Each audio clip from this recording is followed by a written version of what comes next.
અમરેલી જિલ્લામાં ચણાની ટેકાના ભાવે ખરીદીનો આજથી શુભારંભ। 2 હેક્ટર દીઠ 90 મણ ચણાની ખરીદી કરાશે ખેડૂતો પાસેથી।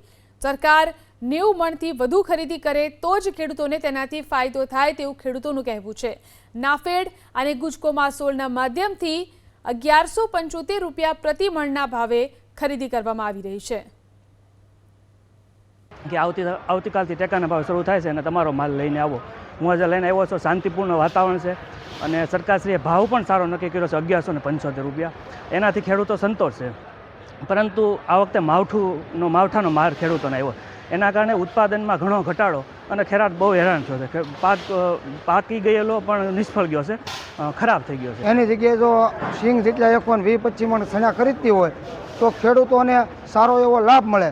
આજે હરાજીમાં 900 થી 1000 રૂપિયાના ભાવના શેણા જાય છે અને બને એટલી માર્ચ મહિનાની 15 તારીખની આજુબાજુ જો આ સરકાર શેણાની ખરીદી શરૂ કરી દે તો ખેડૂતોને લાંબી નુકસાની ભોગવવાનો વારો ન આવે। સાહેબ, આમ તો તમે જોયું દિવાળીથી માંડીને આજ દિન સુધીમાં અલગ અલગ 5 થી 6 માવઠા થયા છે, એમાં ઘણું બધું નુકસાન થયું છે। એને જે આપણે ધારેલો માલ હોય કે ભાઈ આ કમ્પ્લીટ પાકેલો આ આપણે માલ થવાનો છે, પણ એમાં પણ ઘણો બધો ઘટાડો રહ્યો છે।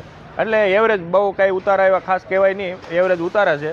સામે ટેકામાં ભાવ તો વ્યાજબી છે, પણ આ જાહેર હરાજીના ભાવ પ્રમાણે બહુ નીચા છે હાલમાં। ખેડૂત દીઠ મહત્તમ 90 મણની ખરીદી કરવામાં આવેલ છે। પછી જે રીતે એમનું જમીન વિસ્તાર હોય છે એ પ્રમાણે આપવામાં આવેલ છે મણ।